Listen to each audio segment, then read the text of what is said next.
আল্লাহর ভালোবাসা পেতে হলে মানুষকে ভালোবাসো প্রাণটা ভরে, ঠিক কিনা?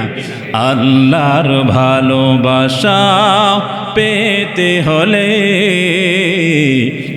মানুষকে ভালোবাসো প্রাণটা ভরে।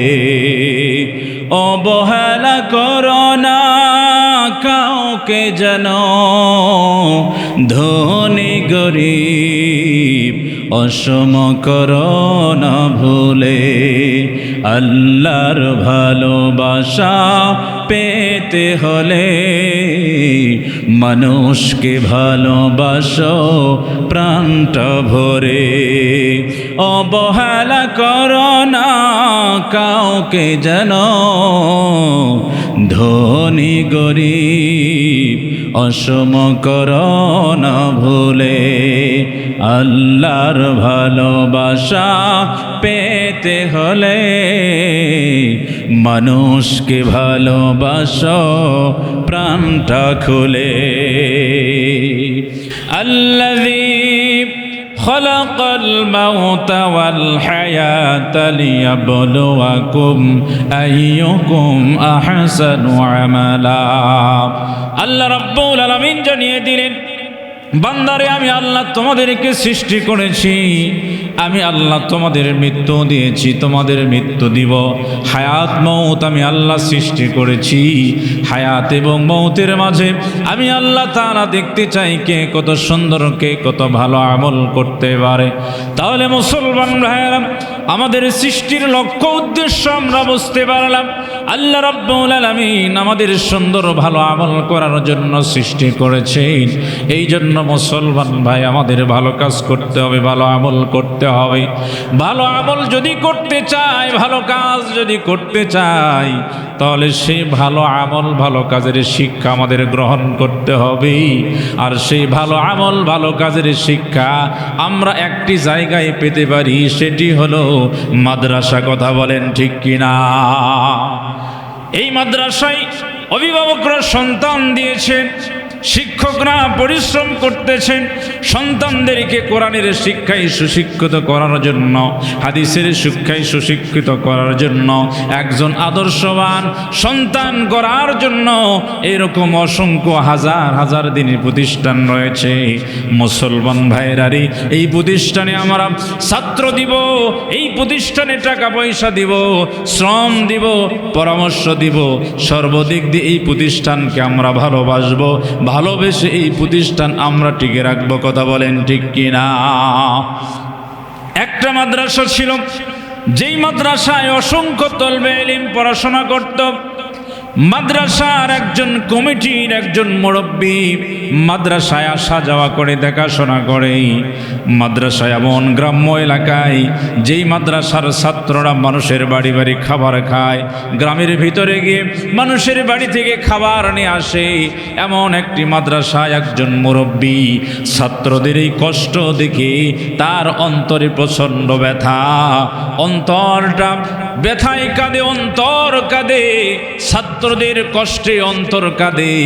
ছাত্ররা কত কষ্ট করে মানুষের বাড়ি বাড়ি থেকে খাবার নিয়ে আসে। এই মুরব্বী একদিন লক্ষ্য করল, বৃষ্টির মধ্যে কাদার মধ্যে ছাত্র কত কষ্ট করে বাড়ি থেকে খাবার নিয়ে আসলো। এই কষ্ট দেখি মুরব্বী হুজুরের কাছে গিয়ে বলছে, হুজুর আপনি যদি অনুমতি দিয়ে দেন, এই তলবে ইলমরা মানুষের বাড়ি থেকে কষ্ট করে খাবার নিয়ে আসে, আপনি যদি অনুমতি দিয়ে দেন, এই ছাত্রদের আর কষ্ট করা লাগবে না, মানুষের বাড়ি থেকে আমি খাবার নিয়ে এসে ছাত্রদের কাছে খাবার পৌঁছে দিব, আপনি যদি অনুমতি দিয়ে দেন এই কাজটা আমি করতে পারি। এবার মুরব্বী হুজুরের কাছ থেকে অনুমতি গ্রহণ করলেন। অনুমতি গ্রহণ করে মানুষের বাড়ি থেকে খাবার নিয়ে এসে ছাত্রদের কাছে পৌঁছে দেয়। পৌঁছে দেয়, ছাত্রদের কাছে খাবার পৌঁছে দেয়। খাবার দিতে দিতে একদিন ছাত্ররা মাঠের ভিতরে বসে পরামর্শ করছে, গল্প করছে। গল্প করতে করতে এক পর্যায়ে বলে ফেলেছে, এই যে দেখো একজন মুরব্বী, সে আমাদের জন্য কত কষ্ট করেছে, কোনো পারিশ্রমিক গ্রহণ করে না। মুরব্বী না জানি নির্বোধ, কারণ মুরব্বীর যদি বুদ্ধি থাকতো, মুরব্বী আমাদের খানার পরিবর্তে মুরব্বী টাকা গ্রহণ করতে পারত। এই কথা বলার কারণে মুরব্বীর মনটা খারাপ হয়ে গেছে। আমি তলবে ইলমদের জন্য এত কষ্ট করলাম, আর তলবে ইলমরা আমাকে নিয়ে খারাপ মন্তব্য করতেছে। মুরব্বীর মনটা খারাপ হয়ে গেছে। মুরব্বী মনে মনে ভাবতেছে, না না, এই তলবে ইলমদের জন্য আর আমি খাবার নিয়ে আসবো না। এই বলে মুরব্বী খাবার আনা বন্ধ করে দিয়েছে। সন্ধ্যা হয়ে গেল, রাত্র হয়ে গেল, ঈশার নামাজ পার হয়ে গেছে। ছাত্ররা ক্ষুধায় ছটফট করতেছে। মুরব্বী খাবার আনে না। মুরব্বী বাসায় গিয়ে মুরব্বী শুয়ে পড়েছে। আস্তে আস্তে রাত্রটা গভীর হয়ে গেল। ছাত্ররা ক্ষুধার যন্ত্রণায় ছটফট করতে করতে একজন আরেকজনকে বলা বলে করছে, ভাই আজকে কি আমাদের খাবার দিবে না? আজকে কি মুরব্বী আমাদের জন্য খাবার আনবে না? এই কথা বলতে বলতে রাত্র গভীর হয়ে গেছে। তলবে ইলমরা গনা খেয়ে ঘুমায়া পড়েছে। এমতো অবস্থায় গভীর রজনীতে মুরব্বী স্বপ্নে দেখতেছে হাসরের মাঠ কায়েম হয়ে গেছে। হাসরের মাঠ কায়েম হয়ে গেছে। মানুষ একের পর এক ফুলসিরাতের পুল পাড়ি দিয়ে চলে যাচ্ছে। মুরব্বী আস্তে আস্তে ফুলসিরাতের কিনারায় চলে গেলেন।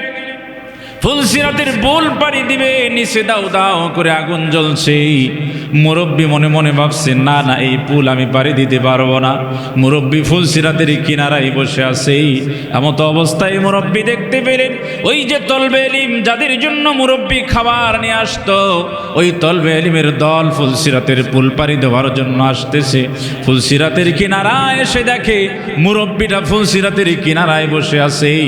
ছাত্ররা বলছে, ওই যে দেখো আমাদের মুরব্বী, এই মুরব্বী আমাদের জন্য খাবার নিয়ে যাইতো। মুরব্বীকে ডাক দিয়ে বলছি, মুরব্বী কেন আপনি এখানে বসে আছেন? কি হয়েছে আপনার? মুরব্বী বলছে, বাজান রে, এই যে ফুলসিরাতের পুল আমি পার হয়ে যাব, কিন্তু সাহস পাই না। নিচে দাও দাও করে আগুন জ্বলছে, আমার সাহস হয় না। ফুলসিরাতের পুল আমি কেমন করে পাড়ি দিব? এই কথা বলার সাথে সাথে ছাত্ররা বলছে, মুরব্বী আপনার কোনো চিন্তা নাই, আপনার কোনো ভয় নাই, আমরা আছি। মুরব্বী স্বপ্নের মধ্যে দেখতেছে ছাত্ররা মুরব্বীর দুই হাত ধরে বিদ্যুতের গতির ন্যায় ফুলসিরাতের পুল পাড়ি দিয়ে চলে গেলে। ছাত্ররা যখন মুরব্বীকে নিয়ে ফুলসিরাতের পুল পাড়ি দিল, মুরব্বীর স্বপ্নের মধ্যে দেখে মুরব্বীর ঘুম ভেঙে গেছে। মুরব্বী চিন্তা করতেছে, আহারে আমি কি করলাম? এই তলবে ইলমের ওসিলায় আমি ফুলসিরাতের পুল পাড়ি দিলাম, আর আজকে সেই তলবে ইলমকে আমি না খাওয়ায়া ঘুমায়া দিলাম।